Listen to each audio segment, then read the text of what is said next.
కూటమి ప్రభుత్వం అధికారంలోకి రాకముందే ఎన్నికల ప్రచారంలో భాగంగా రాష్ట్ర వ్యాప్తంగా ఖచ్చితంగా కూడా మేము ఉచిత ఇసుకను ఇస్తామని కూడా హామీ ఇచ్చారు. అదేవిధంగా కూడా అధికారంలోకి వచ్చిన తర్వాత నిన్నటి నుంచి కూడా రాష్ట్ర ప్రభుత్వం ఉచిత ఇసుక పాలసీని తీసుకొచ్చింది. గతంలో కూడా ఇసుక దొరకపోవడం వల్ల నిర్మాణ రంగం పూర్తిగా కుదేలైంది.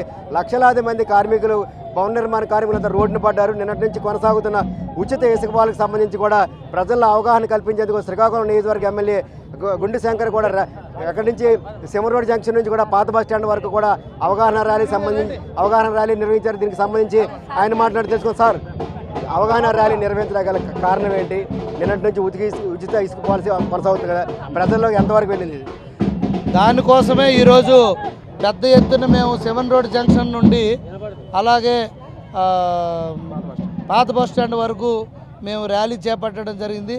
ఇది పట్టణ వాసులకే కాకుండా పట్టణ వాసులకి అలాగే భవన నిర్మాణ కార్మికులకి, భవన నిర్మాణ రంగంలో ఉన్నటువంటి ఎవరైతే ఉన్నారో వాళ్ళకి, కాంట్రాక్టర్స్కి, అలాగే ఎవరైతే పేద బడుగు బలహీన వర్గాలు ఇల్లు కట్టుకోవడానికి వాళ్ళు ముందుకు వస్తున్నారో వారి అందరికి కూడా తెలియజేయడానికి కోసమే ఈరోజు ఈ ర్యాలీ చేపట్టడం జరిగింది. రాష్ట్ర ప్రభుత్వం అలాగే ఎన్డీఏ కూటమి ఇచ్చిన పిలుపు మేరకు ఈరోజు ఇది ర్యాలీ చేపట్టడం జరిగింది. ఏదైతే గత ఎన్నికల్లో ఉచిత పాలసీ విధానం మేము రాష్ట్ర ప్రగతికి బాట ఉంటుందని మేము ముందే మాట ఇవ్వడం జరిగింది.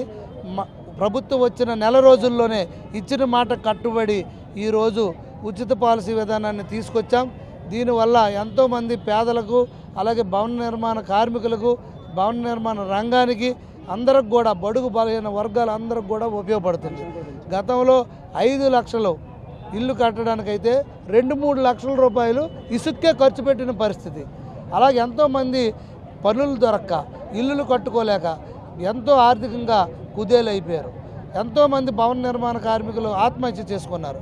గత ప్రభుత్వం జగన్ రెడ్డి హయాంలో లక్షలాది టన్నులు పక్క రాష్ట్రాలకు దోపిడీ చేసి కోట్లాది రూపాయలు దోచేసి రాష్ట్రంలో ఉన్న ఖనిజ సంపదని దోచేసి నదుల్ని అడ్డగోలుగా తవ్వేసి ఇష్టానుసారంగా నేషనల్ గ్రీన్ ట్రిబ్యునల్ తాలూకా విధానాలను తొంగలో తొక్కడం జరిగింది. అయితే ఈరోజు ఇసుక ఎప్పుడైతే ఈ ఉచిత విధానం ప్రవేశపెట్టామో దీనికి స్పష్టమైన ఒక పాలసీ వచ్చి ప్రతి పేదవాడికి గతంలో 14-19లో మాదిరిగా 1000 రూపాయలకి 800కే ట్రాక్టర్ లోడ్ అందింది. ఇప్పుడున్న ట్రాన్స్పోర్టేషన్ కలుపుకొని అతి తక్కువ ధరకే ప్రతి ఒక్కరికి అందించే విధంగా పాలసీని కూడా తేవడం జరిగింది.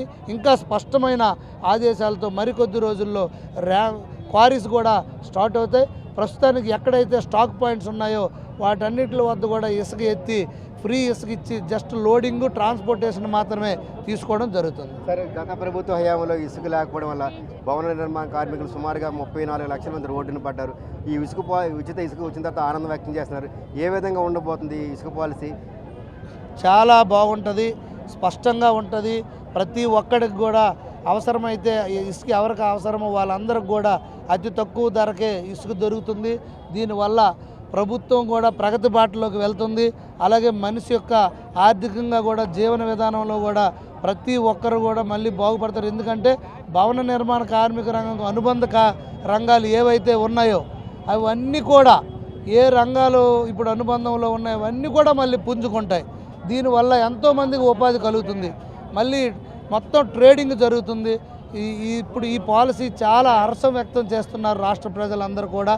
అలాగే భవన నిర్మాణ కార్మికులకైతే వాళ్ళ ఆనందంకి అవధులు లేవు.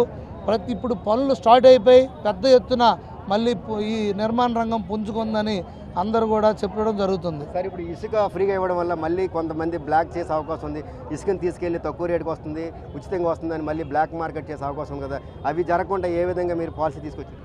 ఎట్టి పరిస్థితుల్లో బ్లాక్ మార్కెట్ జరిగే ప్రసక్తి లేదు. ముఖ్యంగా నా నియోజకవర్గంలో ఇప్పుడు నేను స్పష్టంగా ప్రజలందరికీ రోడ్డు పొడవునా హామీ ఇవ్వడం జరిగింది. ఎవరికైనా ఇసుక దొరకని ఎడల బ్లాక్ మార్కెట్కి ఎవరైనా పూనుకుంటే డైరెక్ట్గా వచ్చి నాకే కంప్లైంట్ ఇమ్మని చెప్పడం జరిగింది. నేను తక్షణమే స్పందించి తగు చర్యలు తీసుకుంటానని కూడా తెలియజేసుకుంటాను. ఎందుకంటే మా ముఖ్యమంత్రి వర్యులు స్పష్టంగా చెప్పడం జరిగింది, స్పష్టమైన ఆదేశాలు ఇవ్వడం జరిగింది. మా ప్రభుత్వం ఒక మంచి ప్రజాపయోగ ప్రభుత్వం, ప్రజల ప్రభుత్వం అని ఆ రోజే చెప్పడం జరిగింది. ప్రజలందరికీ ఉపయోగపడే విధంగా ముందుకు వెళ్తామని కూడా నేను తెలియజేసుకున్నాను. ఉచిత ఇసుక పాలసీ వలన అనేక రకాలైన ప్రయోజనాలు ఉన్నాయి. ఖచ్చితంగా కూడా ఇది నిర్మాణ రంగానికి మంచి ఊతమిస్తుంది. ఎవరు కూడా బ్లాక్ మార్కెట్ చేసే అవకాశాలు లేవు. ఒకవేళ అలాగే ఎవరైనా సరే ఉచితంగా వచ్చిన ఇసుకని బ్లాక్ మార్కెట్ చేసి ఖచ్చితంగా కూడా వారిపై చర్యలు తీసుకుంటామంటూ కూడా ఎమ్మెల్యే గొండిశంకర్ గారు హెచ్చరికలు జారీ చేస్తున్నారు. ప్రభుత్వం తీసుకొచ్చిన ఉచిత ఇసుక పాలసీని ప్రతి ఒక్కరికి అర్హులైన అందరికీ కూడా ఇవ్వాలి. నిర్మాణ రంగానికి ఇది ఖచ్చితంగా ఊతమిచ్చేలా ఉండాలి తప్ప ఎక్కడ కూడా ఎటువంటి అవకతవకలకు పాల్పడే అవకాశాలు లేదు. ఉంటే మాత్రం ఖచ్చితంగా అటువంటి వారిపైన చర్యలు తీసుకుంటామంటే శంకర్ అయితే స్పష్టం చేస్తున్నారు. Video journalist Nagarajaramu, big TV news, Srikakulam. For more videos like this, subscribe Big TV channel.